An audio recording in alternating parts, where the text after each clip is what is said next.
Hit 'em up to me is disqualified not because of the overly vitriol. Yeah, the misogynist. Like, forget all that. It's like, dude, you're rhyming over like smooth jazz dinner music. Dennis Edwards. Like literally. All right, and for our first story, Questlove gets backlash over Tupac hot take. All right, so Questlove, famous drummer from the Roots, he's been getting some backlash lately. He had some things to say about Tupac's song "Hit 'Em Up" and how it ranks with other diss tracks. So let's go ahead and check that out. I would listen to Public Enemy's album just to hear the guy talk shit. Even on diss records, like when you hear a diss record, the lyrics are okay, but it's always the last part that you want to hear where they're just talking like, yeah, motherfucker, now the next time you talk shit about... Tupac was another one, like the last 12 minutes of Hit 'Em Up is just him airing some stuff out. Dude, I would actually... It's almost like, man, forget all this rapping. I don't like you. Dude, I would actually respect... I would respect Tupac's Hit 'Em Up. Yes. If... First of all, what a crazy sentence to say. I would respect Tupac's Hit 'Em Up if Questlove.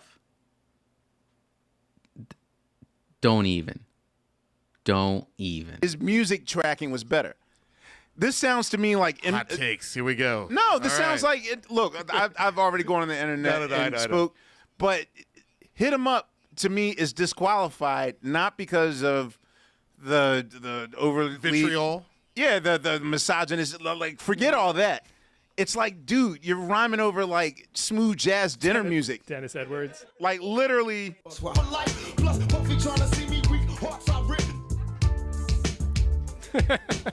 Luther Vandross could sing over this. Okay. I'm gonna have to disagree with Questlove here. Like, I've always thought the Hit 'Em Up beat was like hard. Like, yeah, it's smooth and jazzy, and yet that's what's so great about it. I don't know. Like, it was also a different time. Like, freaking Biggie was rapping over like pop beats. Like I'm thinking of that song Juicy. Like, so I have no idea what Questlove is talking about here. And this guy is like a hip hop historian. I think this is just something like, probably at the time, this is something that's bugged him, and it's always bugged him. Freaking 30 years later. Okay, wait, hold on. So wait, hold on. This is Dennis Edwards, wait, right? Am I right? Yeah. This is Dennis Edwards song. further. wait, I'm curious. Don't look any further. I'm curious because I know. How many years younger are you to me? Oh, I don't know. I actually don't know how old you are. I'm not even. Well, lying. let's not reveal that now. Okay, yeah. But I assume that you might be A couple of years, 4 to 5 to 6 years younger than me. We'll see. Right. No, but this is always a difference because people who are born in the latter part of the decade that I was born in. All right, I was born in the 70s. Newsflash. All right. You're right. Yeah. Yeah, like their relationship with Tupac. If I had to, I'm not sure about Questlove's age. I would guess he's in his 50s. Yeah, like either late 40s or early 50s. Tupac is different than my relationship. But he definitely looks like he's in his 30s. I'm only guessing 50s because he said he was born in the 70s, and Questlove has been around for a while. So Yes. And so thus, when this came out, I was just like, they were like, yo, this hard as shit, man. Yo, he's killing it. And I was just like, dog, he's smooth, jazzed up Dennis Edwards. Like, it doesn't count. But you know what's crazy is, and I remember exactly. I mean, Questlove also says that everyone around him was going, oh man, this is hard as hell. Like, yeah, Questlove, that's the thing. It isn't like, if we're looking at big picture here, like, even if you had an issue with the sample used, the general public loved the song. Like, it's definitely a classic. And I wouldn't, like, if he's trying to argue it's not a classic because he doesn't specifically like the sample, then yeah, you don't have a good argument, because I think we have to go by general consensus in this situation. Where I was sitting outside a Turtles record store in the heart of Southwest Atlanta. Turtles.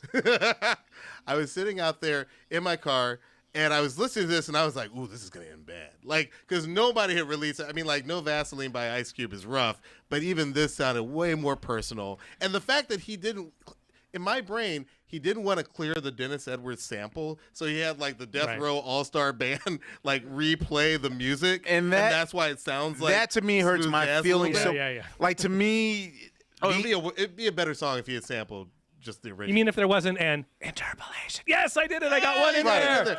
I got he one gets in paid finally. when he says that word. You Thank you very much. My thing is, if you're going to annihilate me on a diss record, like at least have the respect to like.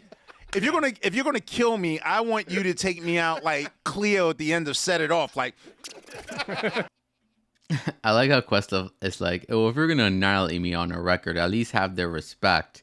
I think that was the point. Tupac didn't have respect. Like Questlove is arguing for like a warrior's death, and Tupac saying, no, you're not deserving of a warrior's death. You don't get like a traditional hard beat. You get this smooth jazz song. And like these guys are saying, they didn't even sample the song. They just interpolated it. So they replayed it, or they recreated the beat. So that's pretty interesting. I never knew that. That sort of thing. That song to me is the weakest musical smack. I can't get with Hit 'Em Up because the music to me is just that's fair. That's fair. You know, I actually think that we should do this show is called One Song, and obviously we deviate from just talking about one song, but I do think we should do like a special format breaker one-off called a One Beef, and just break down the history of beef tracks in hip hop. It probably had to be a two-parter because there's some great ones going from Roxanne's Revenge all the way up into the current kerfuffle. All right. I think we took what we needed to from that clip. Introducing the Late Night Show with your host Cuddy Bino. Live streamed every Sunday night at midnight. Search Cuddy Bino on YouTube to catch the first episode.